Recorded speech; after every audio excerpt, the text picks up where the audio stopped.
there's a big difference between needing treatment and ready for treatment.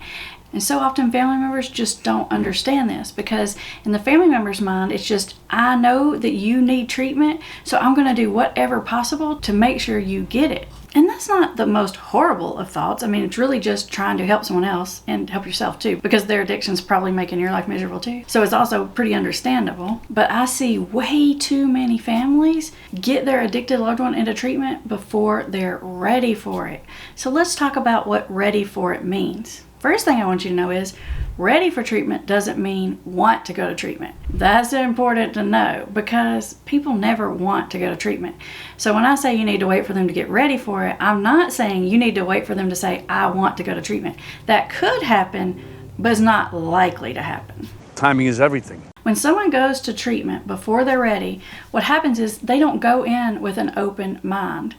So they go in trying to find all the things that are wrong with treatment, trying to find all the reasons why what they're learning there doesn't apply to them. So they're going in with a bad mindset. Now, it's possible that as they get sober and stay sober for long enough and their thinking clears, that their mindset will come around. But they usually end up resenting having to go to treatment, resenting you, blaming you, saying that you made them go.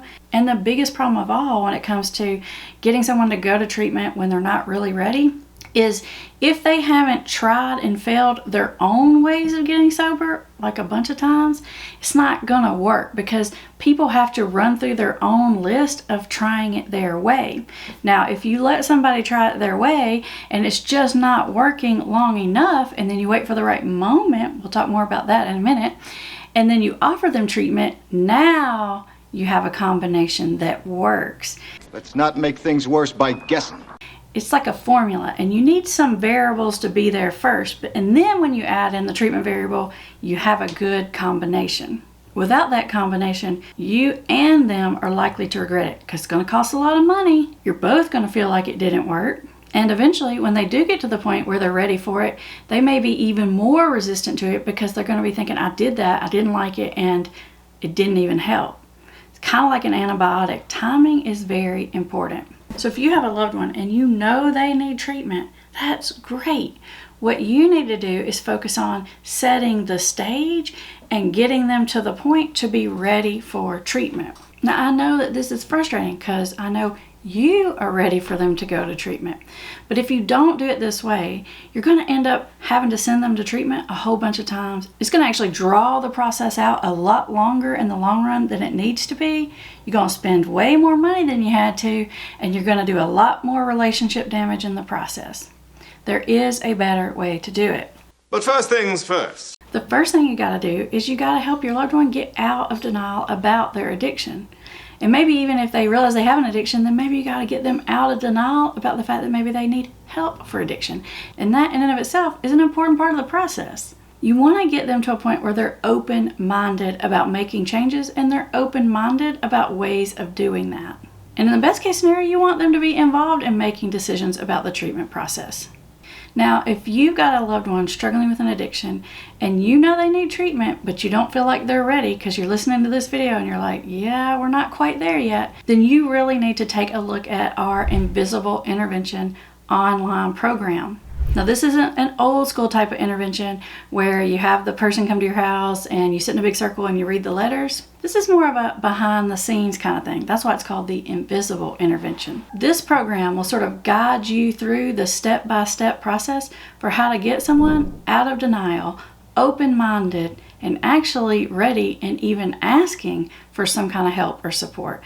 Now, wouldn't that be a totally different ballgame? The Invisible Intervention uses research-proven effective methods like the CRAFT method and motivational interviewing and lots more. In fact, let's take a look at some of the recent feedback that we've gotten about the Invisible Intervention process. Yesterday, our son agreed and was admitted into an inpatient treatment center.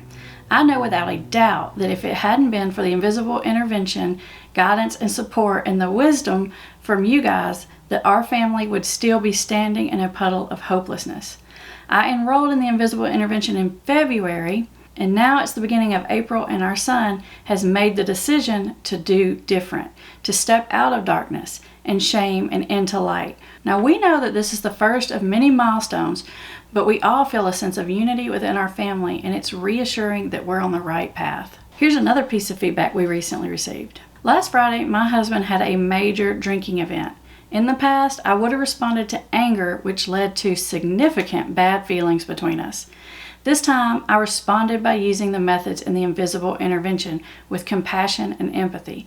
I actually felt a bit of relief on my part, thinking that maybe this relapse was a step closer to recovery. The difference in his response was huge. He went right to bed, but then called me in to apologize, saying that he loves me so much and that I do not deserve to be treated like this. The next morning, he said he was done drinking.